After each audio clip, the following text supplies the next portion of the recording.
Hey everybody, David Brewster here with another 3 for All, and this is 3 John Petrucci licks from 1994. And John Petrucci, the guitarist from Dream Theater, really doesn't need an introduction. I mean, most people on planet Earth that, listen to rock or metal or prog rock or prog metal, you probably know who John Petrucci is. I mean, he's very, commonly featured in guitar magazines. He's been around since, late 80s technically. And I've been a John Petrucci and Dream Theater fan since the 90s. I kind of discovered them when I was in school in Atlanta, which is kind of a magical time. It's probably one of the reasons why I talk about AIM and, things that happened when I was in school. It's like one of the greatest experiences of my whole life, was going to school. I've seen Dream Theater twice. I saw them in 1993 in Atlanta when I was a student, and I also saw them in 2000 up in Chicago on the, Scenes from a Memory tour, Metropolis Part 2. Um, and definitely both shows were outstanding. I think I talked about the show in Chicago in the Dream Theater chord play. But I will mention when I saw Dream Theater, on the Images and Words tour, when I was a student, I was blown away. I was kind of new to the band. I just bought Images and Words. MTV started to play Pull Me Under. Every night they were playing that video, multiple times a night. So as soon as I heard that song and I heard like, even though it was the edited version, but I heard like the guitar solo, I was like, who is that? Because at the time, if you weren't playing guitar and weren't really around, at that period, the 90s were weird. They were really weird because you came out of the 80s, Nino Bettencourt and Red Beach and some of those players, were on the top of the world. 91, 92-ish. And then just not even a year or two later, the next thing you know, obviously the alternative revolution happened. But it was kind of rare to hear someone like John Petrucci on MTV at that time. I remember it just stuck out. I heard an edited guitar solo. I had no idea the song was like 7 or 8 minutes long. I just heard what was on MTV, and I was like, man, that's awesome. I want to hear more of this. Went out and bought the album. I had no idea that they were this crazy prog rock band, which I was already a big prog rock fan. But as soon as I put that in my stereo in my car, I was immediately a fan. I was just like, oh my God, I've been waiting for this, and I didn't even realize it. Definitely, I'm a Dream Theater fan. I've learned a lot from John Petrucci, working on his music, working through some of his instructional, material. I think I have like 4 or 5, transcription books. I've got, his instructional book, his instructional video. I've also compiled all the old Guitar World, lessons, even though the book, kind of had, a lot of those lessons in it, but there were still some lessons that he had in Guitar World that weren't included in this book. The licks in this video come from a live performance that he gave in 1994 at a NAMM show, the Winter NAMM out in Anaheim. And I don't know what the Anaheim NAMM show was like, in the 90s, but when you see the video, it looks like it's in somebody's creepy basement, or it's really dark. There's like Laney amps everywhere. And you can see it's John Petrucci. You can obviously hear it's him, but the setting's really weird. I don't know if that was like maybe at a club and it was just kind of dark, but it looks like somebody's weird, dingy basement more than what you would normally think of as the NAMM show. And then during this, kind of clip that I cut up, he's actually playing a song that he came up with called Barf Bag. And he did kind of break down some sections from Barf Bag in his Guitar World, column. And I also have an audio cassette bootleg of a guitar clinic that he gave. I think it was in Connecticut, I want to say. I don't remember where it was from. I haven't listened to it in a long time. I don't even remember where it came from. I just somehow acquired, a copy of this John Petrucci clinic. And during the clinic, he actually plays Barf Bag and talks about this song. So he's never released it. It's not on any of, Dream Theater's albums. It's not on his, solo album. So I'm not really sure, it's just something that he had and he used to perform, and then it just kind of disappeared. I will admit, during this performance, there are some crazy licks. He's doing like that really hyperactive picking style that he still does, but definitely at that time, you could hear, it almost kind of reminded me of like Ronnie Latrecro from, TNT. Ronnie's a monster. I love TNT. But it kind of reminds me of his picking approach, because Ronnie used to pick, well, he still does, he used to pick really, really fast, and he would kind of slightly palm mute, and his picking hand would actually be going faster than his fretting hand. So it was this kind of blur, almost kind of a mix of what you might hear someone like Paul Gilbert do, combined with like the tremolo picking lick that you'd hear Van Halen do. And you put those two worlds together, and you have this like super hyperactive picking kind of blurry sound, which is really cool.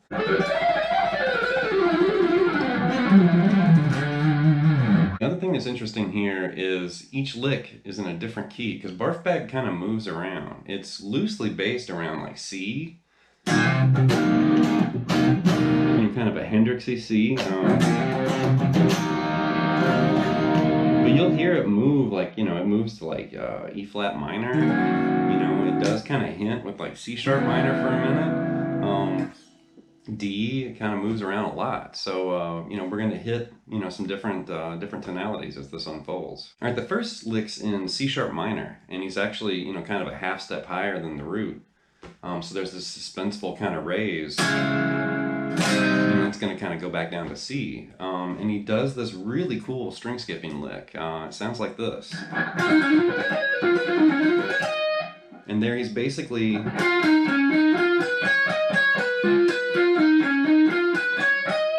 You can see there he's kind of jumping between the D and the B string. And it looks and sounds like this.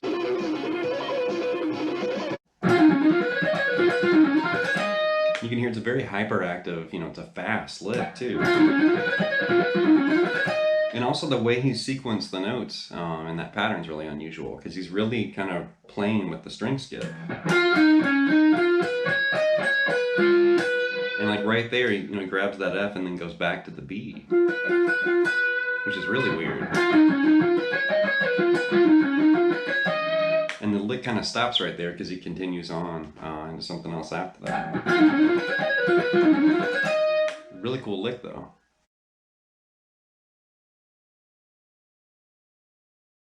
The next lick is based around E flat Dorian, and the tonality, kind of moved into a minor chord.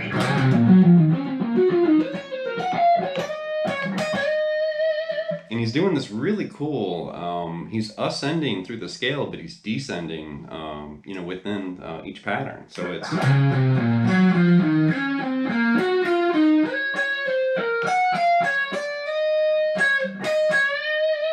something like that.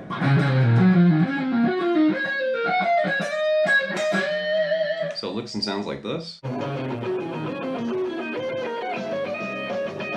The thing about that lick I really like is it forces you to move differently than how you normally would. A lot of players, if they would play that sequence of notes, which is kind of outlining like this Paul Gilbert kind of octave linking idea. Really, if you move it down a half step and think of Paul Gilbert's Intense Rock video, he actually shows that same lick. But go up a half step and then start with your pinky finger on each string, and that's basically what he's doing.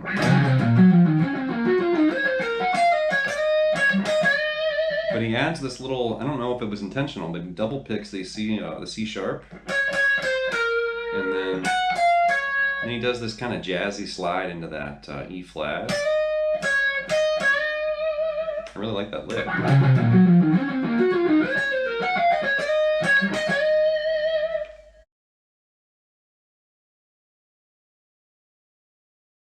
The next lick is basically based around like the C hybrid scale, or the C hybrid blues scale. So he's kind of blending minor pentatonic, the blues scale, and kind of mixolydian, that raised third with a flat 7 idea. So kind of the mixolydian pentatonic that we've talked about in a few episodes already.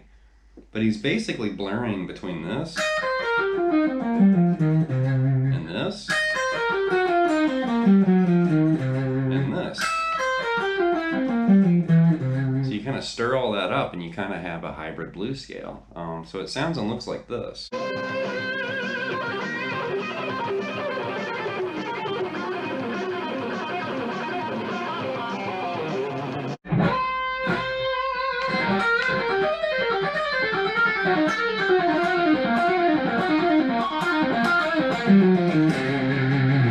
And I intensity. You know, it's very intense. He's, you know, he's got kind of a pattern or a sequence that he's kind of moving through. And then once he finishes that little, you know, blur of notes, then he just kind of walks down, you know, the minor pentatonic or the blues scale. So it's cool.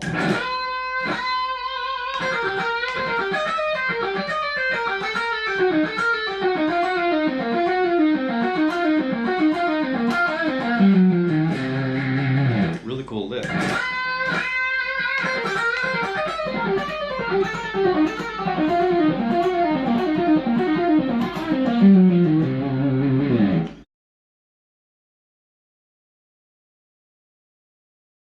Here's a bonus lick from this performance that he gave, you know, from his song Barf Bag. And this is one of his speed licks, and he still does this a lot. But back in the day, especially back in the 90s, he did this all the time, you know, during his solos. He would just kind of whip it out, you know, like at the ends of songs. And, you know, I saw him on G3, you know, with Satriani and Paul Gilbert, and he was doing it during his performance, you know, that night too. So the lick, it kind of reminds me of like a Zakk Wylde kind of thing. So let's kind of look at it, because it's very, very fast. It's terrifying. So let's just, you know, look at it. We'll kind of analyze what he did, and then I'm going to slow it down, and then we'll kind of, you know, talk about, you know, how to approach this lick.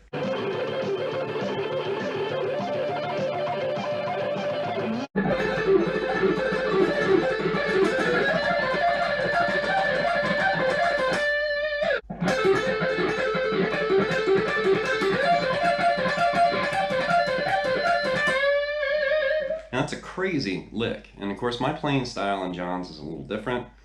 You know, he's a guitar wizard. I'm just kind of a guitar, you know, guy or whatever. So he's, you know, a master. I'm not a master of anything, but he is using his speed picking technique, and this is something I definitely spent a lot of time working on. And I can do it on a single string, but I don't really understand. I'd have to like watch his hand and then like slow it down, or if he could just slow it down and show me, because he's obviously speed picking, you know, he's almost tremolo picking. And then he's changing strings though. So it's revolving around like a 4-note pattern, but it's groups of 3. So I'm gonna play it really slow. It's like this.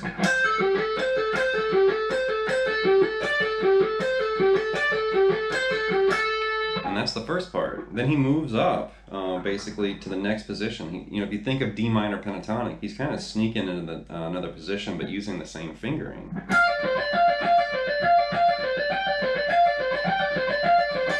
So I guess you could think of that as the box.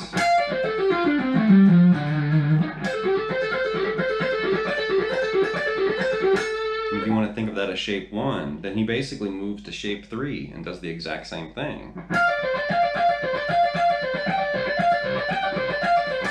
You know, from this shape. So it's an interesting lick for sure.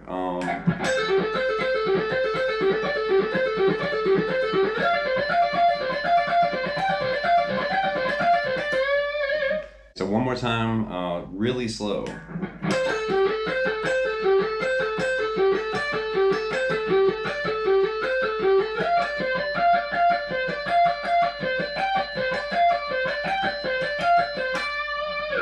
Maybe a little bit faster.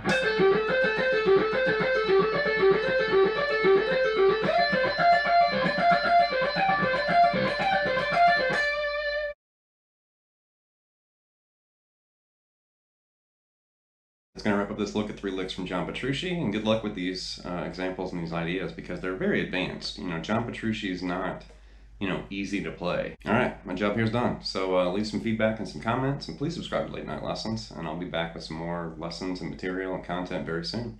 Thank you.